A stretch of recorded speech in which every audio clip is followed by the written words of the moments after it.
Sorry again for the delay. Here we are at this lecture series organized by ARWA members, by me and Dr. Al-Sharek. And I will quickly introduce our guest today. Dr. Alessandro Ghidoni is a maritime archaeologist with a background in experimental archaeology, ethnography, and material culture studies. He's a member of the Center for Islamic Archaeology and completed his PhD at the Institute of Arab and Islamic Studies at the University of Exeter. And more generally, he is interested in past and present shipbuilding and seafaring in the Indian Ocean. And he has been involved in maritime-focused ethnographic, archaeological, and experimental archaeology projects in Oman, Emirates, Qatar, Zanzibar, and India, ranging from the early Bronze Age to modern era. Is it correct? Yeah, that's correct. Yeah, thanks. He will speak about Indian Ocean medieval watercraft based on archaeological evidence from the Islamic site of al-Balid in southern Oman. I let the stage to Alessandro. Okay, well, thanks, Dr. Abdallah Al-Sharik. Thanks, Dr. Maria Pia Majorano, for the opportunity and for organizing this series of lectures. Okay, perfect. Can you see it? Yeah. Okay. All right, good. So, so today I'm going to talk about, this was my PhD research, which is about these ship timbers found in al-Balid, and I'm going to just talk then more generally about Indian Ocean shipbuilding in the broader Indian Ocean, mostly focused actually on the Western Indian Ocean during the pre-modern Islamic period, so the medieval period, 10, 16, 15 centuries. So the ships that sailed the Indian Ocean in this period, in the pre-modern Islamic period, were agents of trade, religion, and culture. And they connected the Indian Ocean and the literal Islamic world in significant ways, making possible the creation of maritime trade networks that moved goods, raw materials, and luxury items from and to different ecological zones. So along with goods also, they carried people and ideas back and forth from East Africa to China, and were also instrumental for the spreading of Islam in the broader Indian Ocean. And yet we know very little about them, mostly because the study of Indian Ocean medieval vessels is plagued by a scarcity of archaeological evidence. Our knowledge on the topic, particularly in the early scholarly works, was predominantly based on textual sources and iconography. So we have a series of medieval accounts which are very vague and provide little to no details. However, most of the historical sources are anonymous in describing these vessels as sewn with fiber cordages. They also mentioned very briefly other components, other elements of the boats, like frames, which are the ribs of the boat. There's like very little about decks, about some substances used to waterproof the hull, sails and mast and rudder.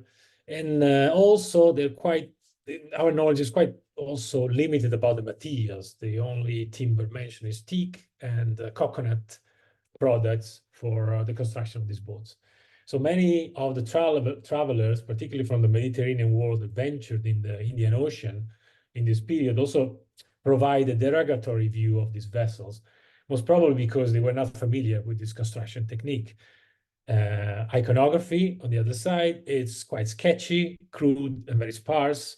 The miniature from the Makamat al-Hariri dates from the 13th century. You see on the left, it's the most famous illustration, both depictions depicting a medieval merchant ship sailing in the Indian Ocean during that period. Also, a few of these watercraft depictions, representation, also show stitches on the hull as the one on the right, but also the image on the left. Also, it's difficult to see, but you see some of the stitches, very, very sketchy, stylized stitches in the hull. Again, confirming what was mentioned in the historical sources. So since we introduced the topic of sewn vessels, so what is a sewn? What is a sewn vessel? What we define a sewn vessel. It's basically a boat which is assembled and held together with cordages, fiber cordages. So the main features of Indian Ocean sewn vessels, like what we intend with when we actually talk about Indian Ocean sewn vessels, is they are basically continuously sewn. Their planking are continuously sewn with fiber cordage through holes which are drilled along the length of the planks near the edges. Also, in most of the cases, the other elements of the boat are also either lashed or sewn, like frames and the beams, which are the transverse timbers you see on the top of the boat. It's also a technology which was not limited or exclusive of the Indian Ocean, but it's also widespread. It's a widespread technology. It was recorded worldwide, except for Australia. It was actually recorded throughout history. And for example, earlier Greek and Roman ships were sewn in a technique which was very similar to the one used in the Indian Ocean. And this technique persisted in the Adriatic Sea, for example, until the 7th, perhaps the 10th century CE. So the early scholars fill the gaps in the textual sources and iconography with data from the 19th, 20th century sewn boats from Arabia, East Africa, and India. And the Western Indian Ocean, indeed, has a great advantage. This is the persisting tradition of boat building practice, particularly the building and use of sewn boats until relatively recently. For example, in Oman, Iran, and Somalia, you could actually still see sewn boats until the 80s. East Africa, the last large ocean-going boat ship from East Africa was seen in the 1930s, while in southern India and Sri Lanka, for example, sewn boats are still used and repaired until now. So collectively, textual and iconographic sources, as well as with ethnographic data, led earlier scholars to the definition of the main features of medieval vessels, which are mostly based on assumptions and also were the result of Orientalism and nationalistic discourses of early 20th century. So some plan construction was basically the only, was assumed that some plan construction was the only fastening system in the region. They could also create the region distinction between Western Indian Ocean and Eastern Indian Ocean, and as well with Western Indian Ocean and the Mediterranean boat building. And also, some construction was seen as a primitive technology, particularly when compared to European or Chinese boat building, because mainly of the lack of iron fastening, and was also mostly based on what these accounts of medieval travelers in the Indian Ocean mention about these boats. Also, 19th, 20th century sewn boats in the region were considered as remnants of the past and were indicative of an unchanged and immutable scenario of boat building technology. These boats were considered also frail and weak when compared to the sturdy and large European ships, and thought to be incapable of enduring the sailing on rough, sea conditions, and also incapable of carrying out long journeys. The result was that modern, more advanced boat building, again, and that's another assumption, that more advanced boat building occurred only after the arrival of the Europeans in the 16th century, who are believed to have introduced, nail construction, iron fastening, and more generally, more complex and developed construction technology in the region. And lastly, it was assumed that the only materials used for the construction of these vessels were teak for the hull and coconut fiber for the sewing cordage and the rigging. So finally, we got some archaeological evidence of sewn boats, although just a few in the last, only in the last 20 years. So one of the first and the most important is the Balid shipwreck, which is dated to the 9th century. It was discovered in the Southeast Asia off the coast of Indonesia. It was fortunately excavated by a private company, so it was a salvage excavation rather than a proper scientific excavation. The boat was completely sewn, and and that this particularly construction method, sewn pattern, we would call it double wadding, and we'll explain it later on with the next slides. It was interpreted as an Arab / Persian vessels because of the construction technique, but also the material was employed in the construction. It's estimated to be between 18 and 20 meters in length.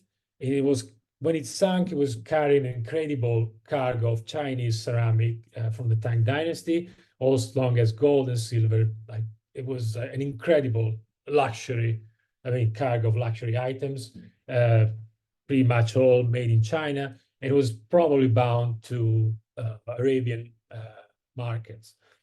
And the boat was probably sank on its voyage to the Arabian Peninsula on the maritime Silk Route, which connected at the time China to the Gulf. So we also have the Qusr al-Qadim timbers, which were discovered in the Qusr al-Qadim on the Red Sea coast of Egypt. These are ship timbers from sewn boats, which were recycled in tombs from one of the tombs of the Islamic necropolis. And these are dated between the 12th and the 15th century. And the interesting thing is that there's also a tomb that has ship timbers, but those have evidence of nails, nail construction. There's another shipwreck which was recently found, only in 2013. It's this Phanom Surin shipwreck, was found in southern Thailand, buried in the mud. 2 rescue excavations, exposed planking, which were sewn with the same technique used for the Belitung shipwreck, which I mentioned earlier, which is called the double wadding technique. And we don't know really much about this shipwreck. We're waiting for information, and I think there's excavating the shipwreck or as I speak.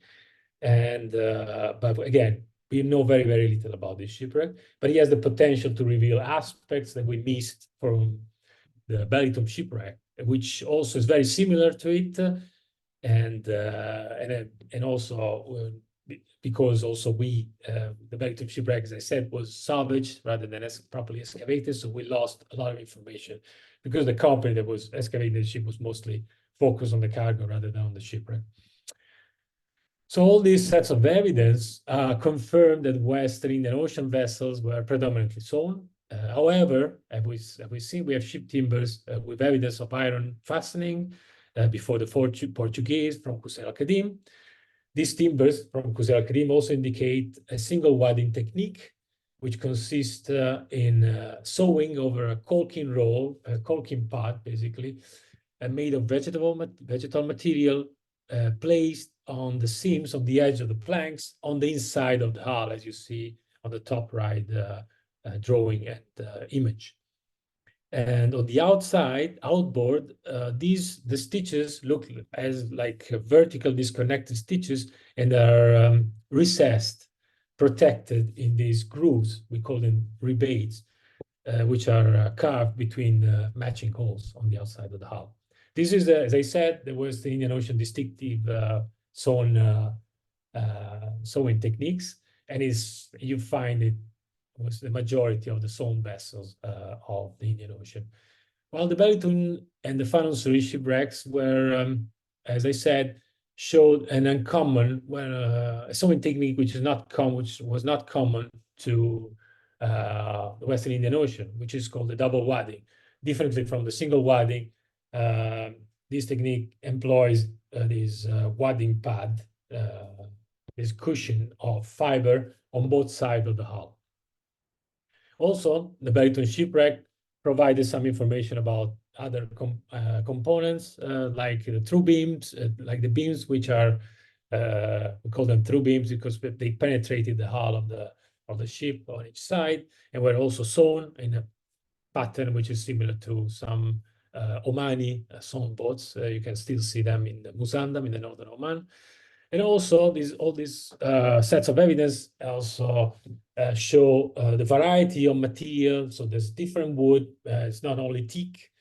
And unfortunately, for the timbers from Cusel Academy, we don't have a definitive identification for the timber, but teak seems to be excluded. So we also, I just want to talk about very briefly about some experimental archaeology. So since 1980s, 3 stone boat reconstruction projects of medieval ships have been carried out in Oman. And I had the privilege to be involved in 2 of them. So these projects relied on diverse sets of evidence, ranging from archaeological data to textual sources, iconography, and ethnographic records, and with different research aims. So on the top left, we have the Soar that was built in the 1980s and sailed from Oman to China. It was completely sewn. On the right, there's the Jewel of Muscat, which was built based on the Luting shipwreck. We're on the data from the Luting shipwreck was built in 2008, 2010, and sailed from Oman to Singapore. And then on the bottom left, there's the al-Hariri boat, which was based on the miniature of the Makamat al-Hariri, which I showed in the earlier slides. Obviously, the most relevant are the Soar, the Jewel of Muscat, because they both undertook long passages and voyages and provided information regarding the performances of some of these vessels. I was on board on the Jewel of Muscat for 4.5 months on these voyages, and I can tell that these vessels are not frail at all. They could indeed, they require constant maintenance though, but they're structurally sound, and both sail through a wide range of sea conditions. And the Jewel of Muscat, for example, sailed through the edge of a cyclone in the Bay of Bengal without major issues, while the Soar was sailing in the South China Sea through typhoons. So now I'm going to talk about an additional archaeological evidence which provided information about some boats of the Indian Ocean, and which is the ship timber discovered at al-Balid, and as I said before, was my PhD research at the Institute of Arab and Islamic Studies of the University of Exeter.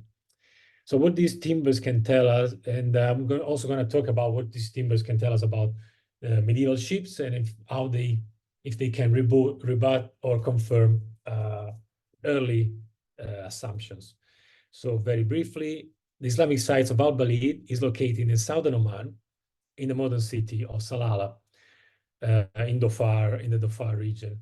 It is a monumental site of significant size, facing the Arabian Sea to the south, and was once surrounded by a lagoon. So al-Balid was known in historical and medieval sources as Zafar or Zufar. It was an important trade center between the 10th and 15th century, and it was involved in the Western Indian Ocean maritime trade network. In the historical sources, is renowned for exporting horses, Arabian horses to India, and frankincense to China. So overall, only a small area of the site has been excavated: the citadel and the mosque. The citadel you see in the red square. So it's just I'm just going to describe these ship timbers, which all but one have been discovered in the citadel of the site. And these timbers were discovered inside the buildings of the citadel, used as leveling courses in the walls, which is also a common practice in this part of the world, and were recycled as lintels, shelves, ceiling planks, or were simply scattered in the layer of debris, filling some of the rooms of the citadel.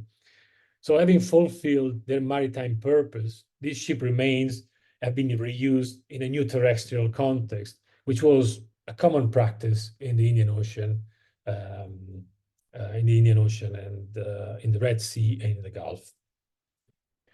So since the preliminary study carried out by Belfioretti and Bosmer in 2010, excavation of the citadel of al-Balid, directed by Dr. Alexia Pavan, increased the number of timbers to over 50 samples. The vast majority consist of planks from sawn boats, but we also have beams and other small boat elements.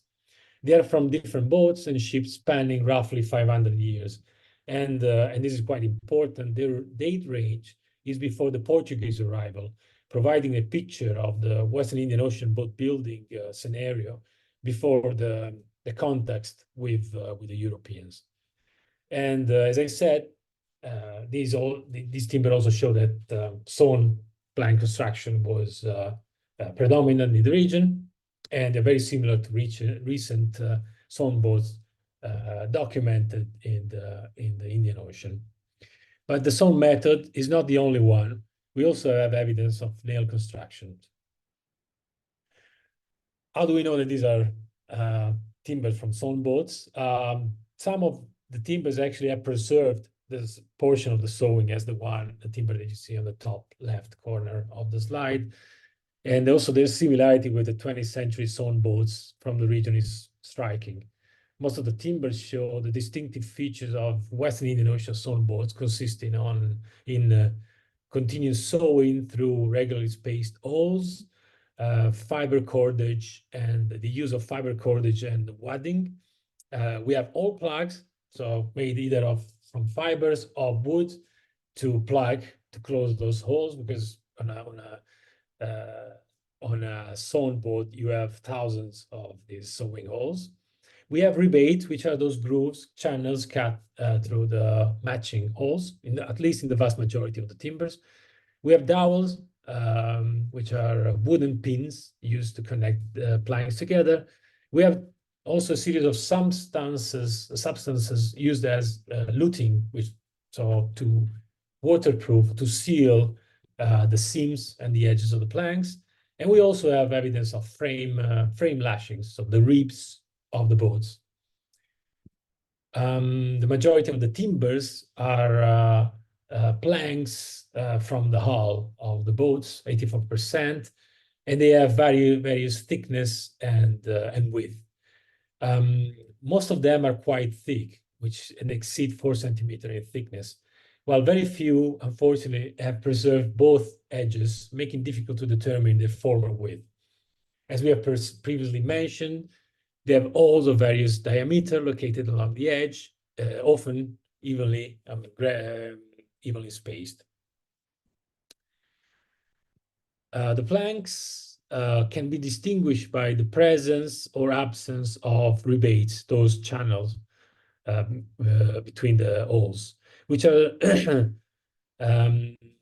the timbers showing rebates are the vast majority and indicate the sewing technique, as we saw before, called single wadding. While the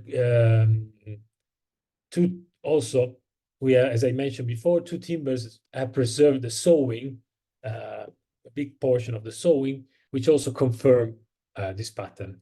And as I said before, this is the hallmark of the Western Indian Ocean sewn plank technique, widely used in the region until the 20th century. And 4 timbers instead have no rebates. The surface is completely flat. And unfortunately, none of them preserved part of the sewing, which could tell us could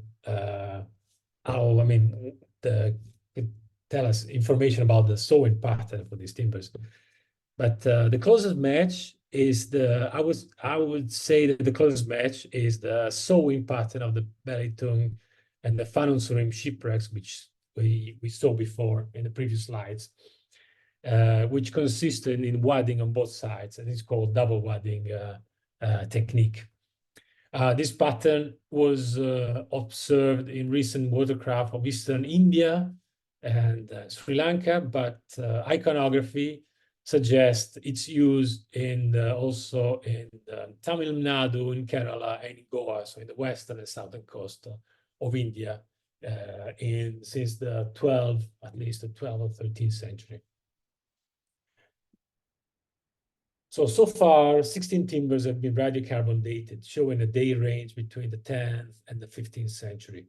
So the chart that you see in the slide shows the date range of the timbers, as well as the Belitung and the Fanum Surim shipwrecks, dated to the 8th and 9th century. What is interesting is that the planks, without the rebates, without those grooves between the holes, which are in pink in that chart, and probably indicating a double wadding technique, are the oldest of the data sets and do not extend after the 13th century.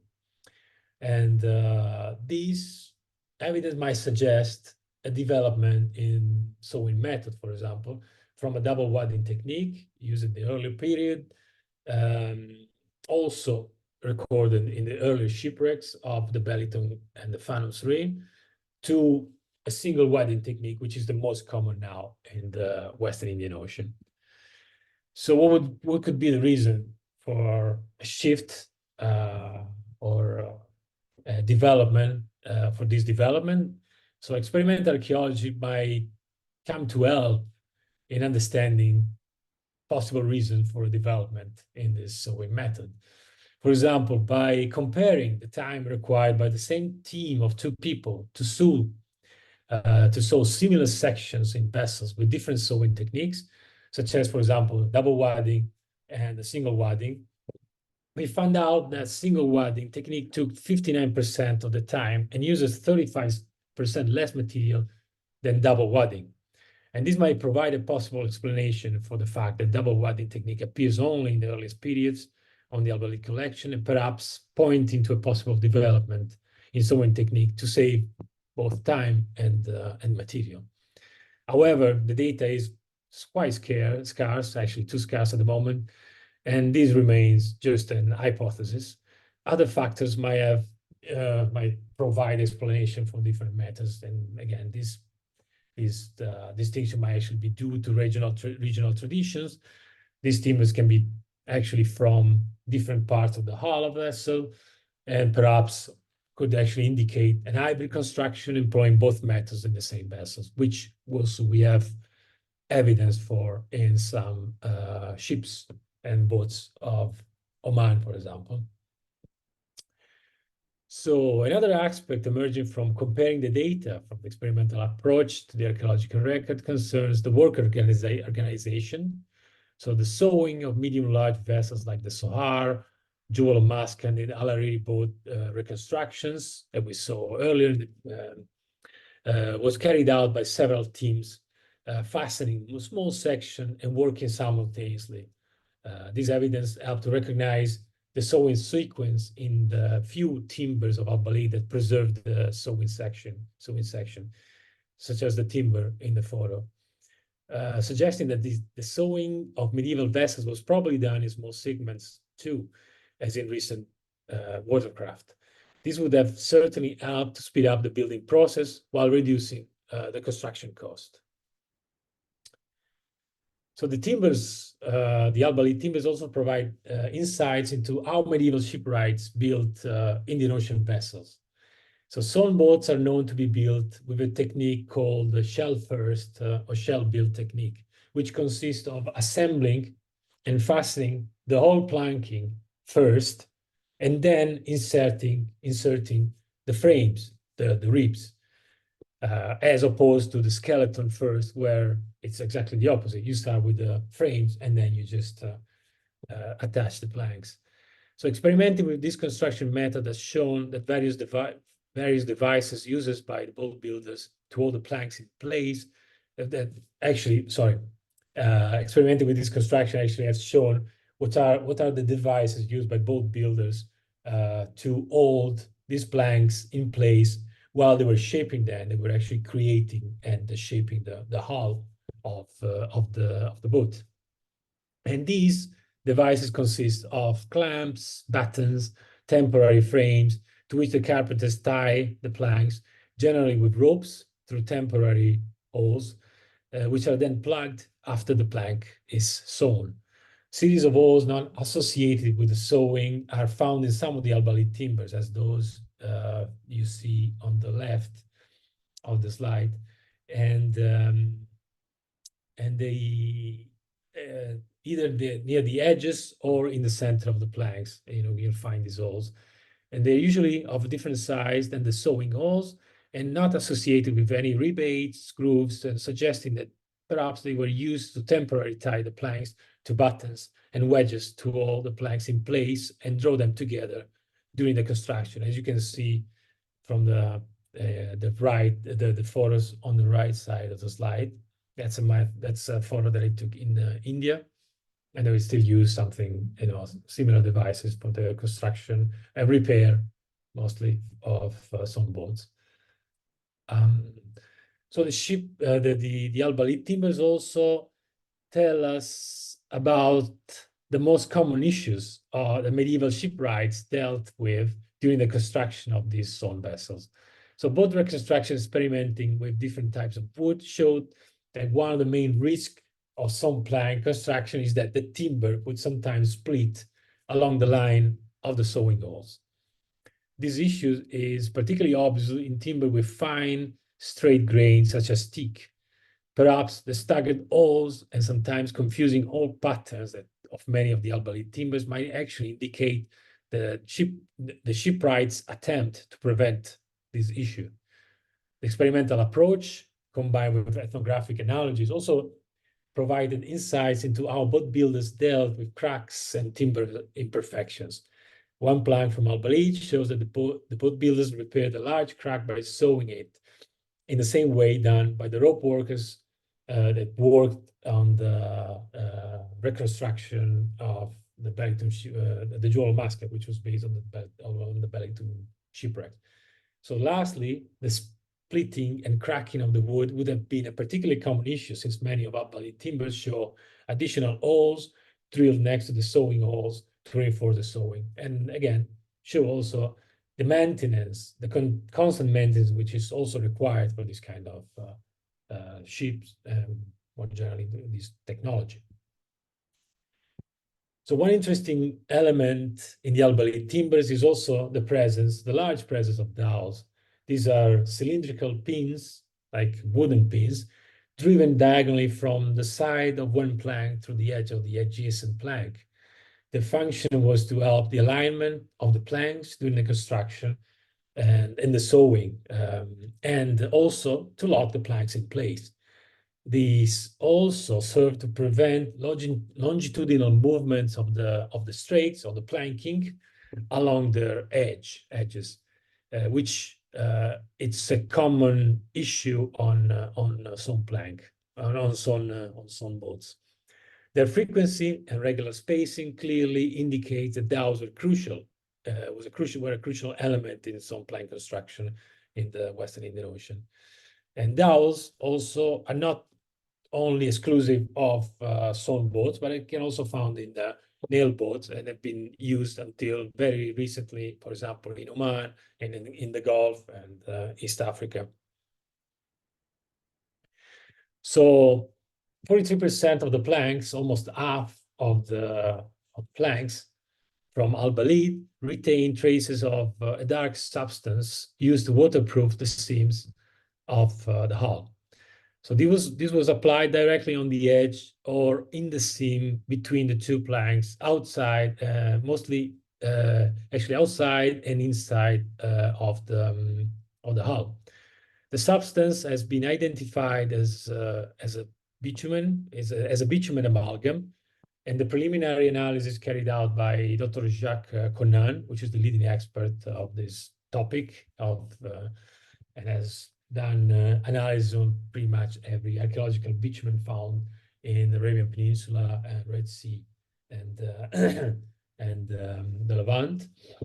Also, so basically the preliminary analysis carried out by Conan shows that this amalgam includes various materials such as mineral matter and fish oil and or perhaps animal fat mixed in different percentage.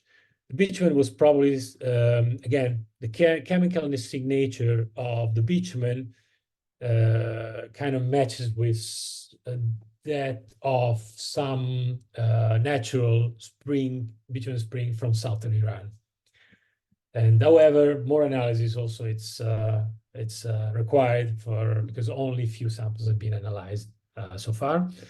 So this evidence also offers clues to interpret the sewing pattern and technique of some of the al-Balid timbers, since the bitumen retain the impressions of the fibers used for the wadding and the stitching. And so it's very easy actually to determine which material they used. And some of them actually, some of those fibers are still stuck in the bitumen. So you have an idea of actually which kind of material they use for the sewing and the wadding. And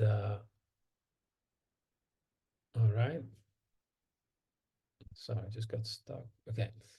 So most of the planks, as I mentioned earlier, preserve the frame lashings. So the frames are the ribs of the boat, those transverse elements which are connected, attached to the hull inside the boat. And these frame lashings on the timbers are indicated by sets of 4 holes in the center of the plank. Again, similarities with modern stone vessels are striking and provide information about structural elements which are not preserved in the archaeological record, because we couldn't find so far no frames, but only planks and beams in the al-Balid timbers.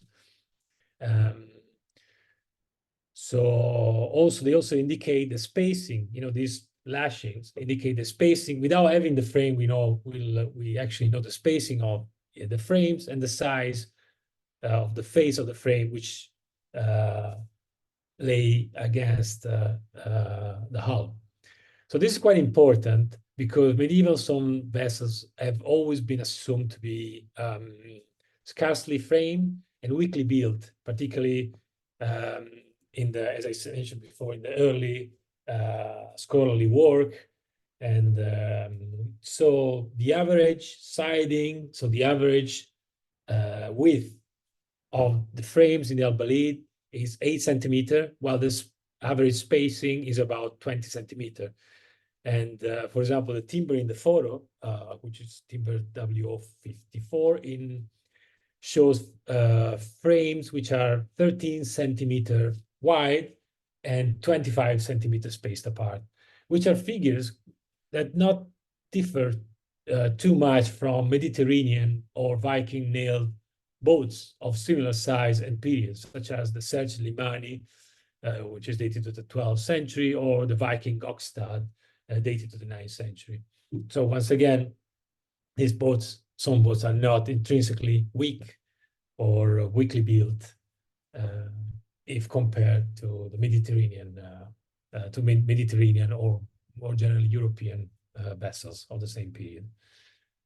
So that's so as I mentioned before, sewing is not the only fascinating method revealed by the al-Balid timbers. 2 planks recycled in the locking system of the southern gate of the citadel of al-Balid show instead evidence of nail construction.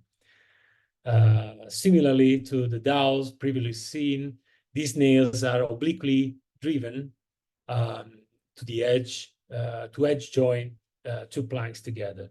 And the head is recessed in triangular rebates spaced around 25 centimeter apart. What is interesting is that these 2 planks show also sewing and dowels indicated various fastening systems. I personally believe that rather than being an example of a hybrid fastening method on a boat, the planks instead might be the case of a maritime recycling, where boat builders reuse planks from a nailed boat in a song vessel. So unfortunately, only a small section of the timber is exposed, and these timbers actually are inside this slot in the walls, and their length is estimated to be about 3.5 meters. But unfortunately, I was able to document only the first meter because I didn't have the permission to extract the timbers from the wall.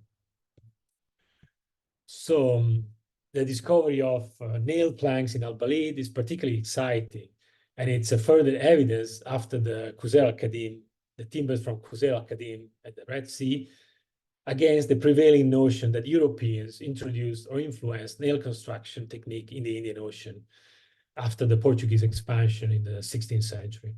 So the radiocarbon dating of the planks ranging between the 14th and 15th century show a much early date for the use of nails than that of the European expansion in the region. And this is the first evidence of nail construction in the Arabian Peninsula, and show a different technique than that observed in the timbers found in Qusayr al-Qadim. So if it's not a European ship, where is this method from in the Indian Ocean? We know that the use of oblique nails technically called spikes, is distinctive of medieval Chinese boat building, and was also observed in Southeast Asia in the 15th century. So, however, Chinese ships have very thick planking, exceeding 8 to 10 centimeter in thickness, while those from al-Balid are only 3 centimeter. So I would exclude the Chinese origin for these planks. More recently, this method was also widespread in the Indian Ocean and was used in the Gulf, Arabian Peninsula, East Africa, and India.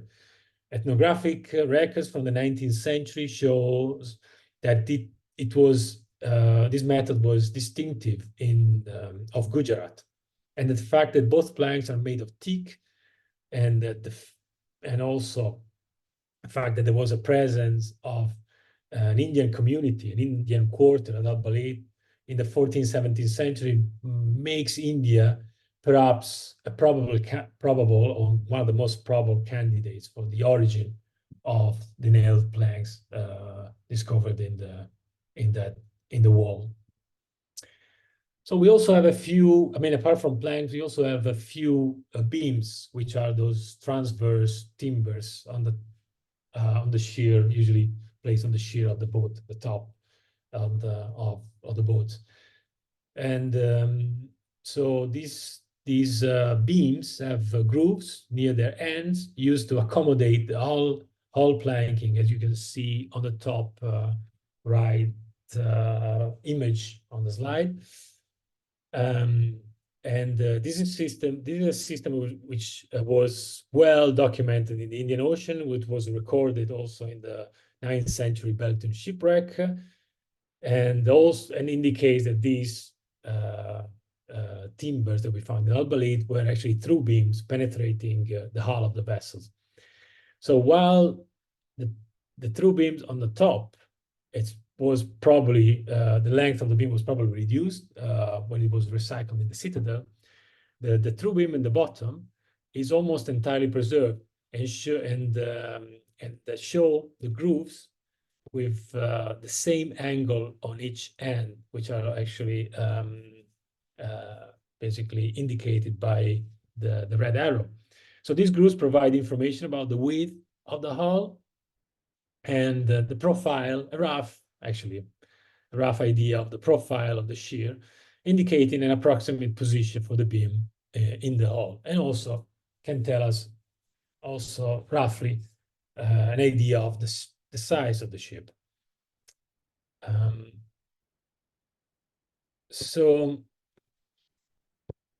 the use of traditional tools such as chisels, adze, saws, and boat drill in boat reconstruction projects also offered us the opportunity to compare their marks on the timber with those displayed on the archaeological evidence, so providing insights into medieval technology. So this comparison enabled us to estimate the size and types of the tools used in medieval boat building, as well as determine which tool was used to shape different boat parts.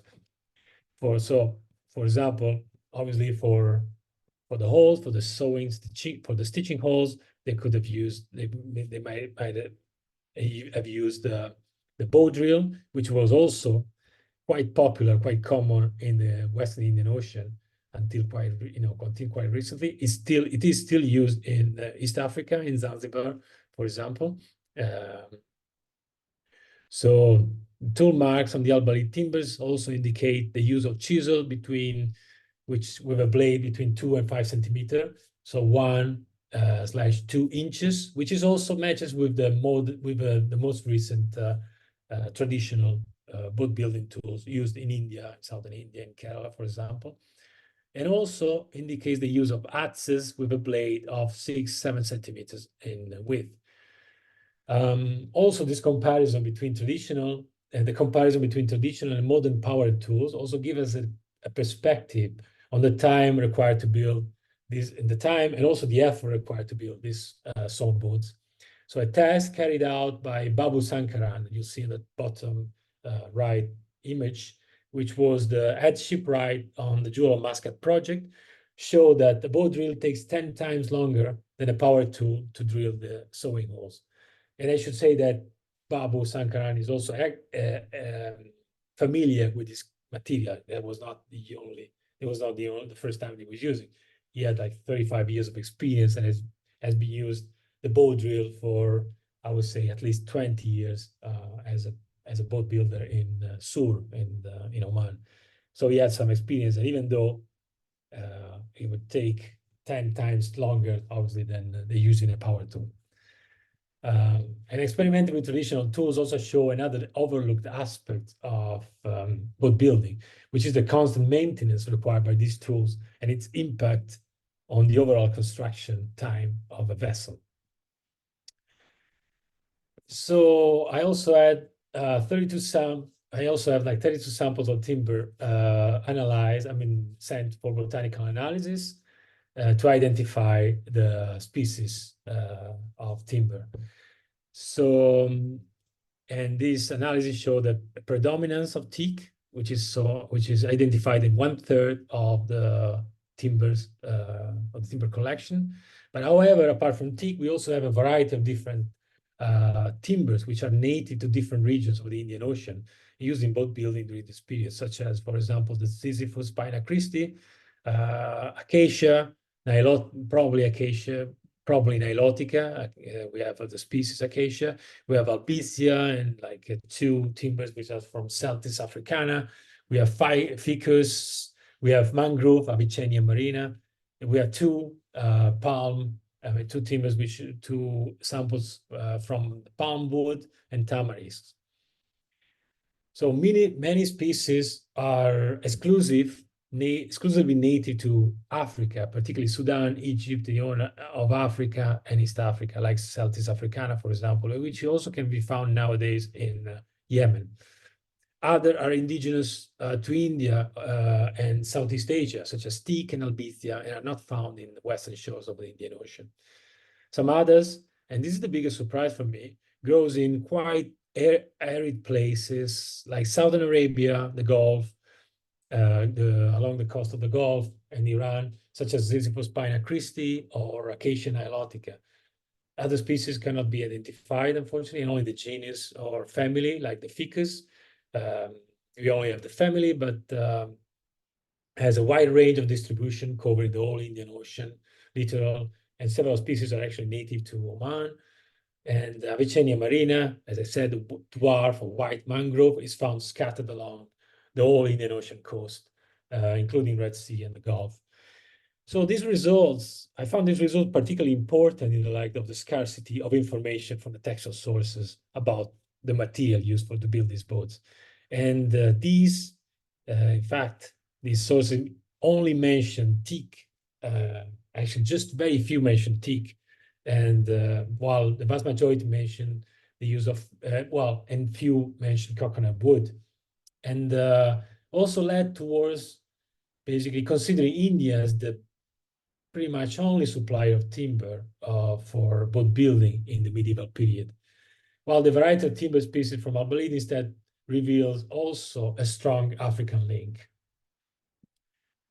And this strong African link element is also indicated by the material of the cordage. So some of the cordages of the al-Balid timbers have been identified as coir, which is the the fiber that is obtained from the husk of the coconut. But one sample was made from dum palm, which is Aiphaena thebaica, and it's a palm that is native with a native range from tropical East Africa to Egypt and as also Southern Arabia. So now this timber also can give us some information about the size of the ships used in the size of some of the ships sailing to and from al-Balid. They cannot really tell us about how these ships look like, but they can tell us, as I said, about their size and their function. For example, since plank thickness is generally proportional to the size of the boat, timbers, which are 4 to 6 centimeters thick, could have belonged to large 20 to 30 meters cargo ships. as indicated by the evidence of the al-Balid, of the Belitung and the Farum Surium shipwrecks. And here's a photo of the jewel of Muscat, which is based on the al-Balid, Belitung shipwreck, just to give you an idea about the size. And boat builders might have used the thinner planks, which range between 2 and 3 centimeters, on smaller boats, probably fishing or lightering vessels, such as, the Omani Son Kambari that you see on the top left image, which was used in al-Balid. And it's sewn, as I said, and it was used in al-Balid, in the al-Balid region, in the Dhofar, until the 1980s in southern Oman. It was used for lightering in large ships, which would anchor off the coast. So here's one of the most difficult questions to answer, which is regards the origin of these ships. So the topic of the origin of these vessels is particularly challenging because wood was largely traded in the Indian Ocean, and the timber species distribution is often not enough to determine where these boats were built. For example, timbers native to a specific region, such as teak from India or Celtis africana from East Africa, do not necessarily indicate that this vessel came from those places, since they could have been exported, since timber could have been exported in regions where wood was scarce, and like the Arabian Peninsula. And we know from historical sources and also from ethnographic record that wood was largely exported to this region. However, several timbers that are native to East Africa or North Africa or Southern Arabia might perhaps exclude an Indian origin for the boats, because India has plenty of timber that can be used in boat building and does not need to import it from Africa. Likewise, it's unlikely that East African boat builders would import wood from India. So there are timbers which are found on either side of the Indian Ocean, such as the Ziziphus mauritiana, Acacia, probably Acacia nilotica, along with Ziziphus spina Christi, which are not ideal timber for planking. And this might suggest that they were not used in regions with high quality timber like India, Southeast Asia, or tropical Africa. Rather, this evidence points to boat building or repair in regions with scarce availability of wood, such as the Arabian Peninsula and the Gulf. Another element to consider when discussing the probable origin of the ships is the sewing cordage.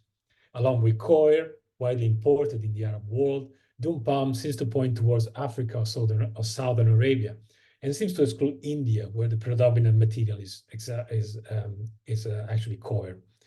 The bitumen is the last element to consider, and its probable Iranian origin might suggest that some of the ships from al-Balid could have been built in the Gulf near the bitumen sources, with timber and cordage imported from Africa and India. In recent periods, resin was instead usually employed in India for sewn boats for the same purpose, and copal in Eastern Africa for the same purpose. So collectively, this evidence highlights the complexity of this topic. Overall, the result of the species identification reveal also strong link with East Africa as well as India, at least as suppliers for most of the material. Whether this data will suggest an African origin of the ships, this still belongs to the field of hypothesis. However, it's certainly likely that some of the vessels repaired or broken down at al-Balid could have come from the Swahili coast and the Dahlak Islands in Eritrea and Somaliland, which were all actively involved in the maritime trade network during the first half of the second millennium. What the variety of the species of the timbers tell us for certain is that the adaptability and the resilience of these sewn boats, which can be built with a wide range of material, largely available in every corner of the Indian Ocean. And this might also be the main, one of the reasons for the persistence in this part of the world until very, very recent. So to conclude, these archaeological evidence from al-Balid, these ship timbers have shown, obviously, they confirm that sewn plank construction was predominant in the region, but it also highlight the fact that, they actually rebutted the idea that of an immutable or unchanging boat building context in the region, because you have different sewing techniques, and also we have also evidence of nail construction before the Portuguese, which is the main, it's quite surprising. And also that's reboot the assumption that nail construction was introduced by the Portuguese or the European. Also, they show they provide information about the variety of materials that was used for boat building in the region, which allude to a diversity of material trade, which is also very material trade, boat building. Material trade is also very overlooked by the scholarly discourse in this region. Also, this archaeological evidence also reveals information about the Indian Ocean boat building technology and the ingenuity of boat builders in solving problems and issues which are linked to the stone plank construction technique. And they also reveal a strong link between the past and present in the Western Indian Ocean.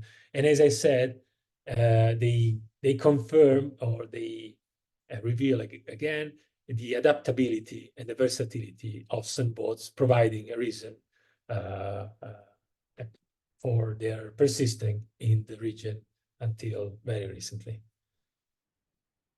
Thank you, and I hope you enjoyed the presentation.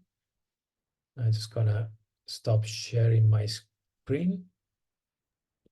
Yeah, thank you very much, Dr. Ghidoni. It was an amazing talk, and I have a lot of questions in mind, but I would like to open the stage also to the public. If there is anyone that wants to ask a question, Dr. Ghidoni, please, you can write them in the chat or just raise your hand. We will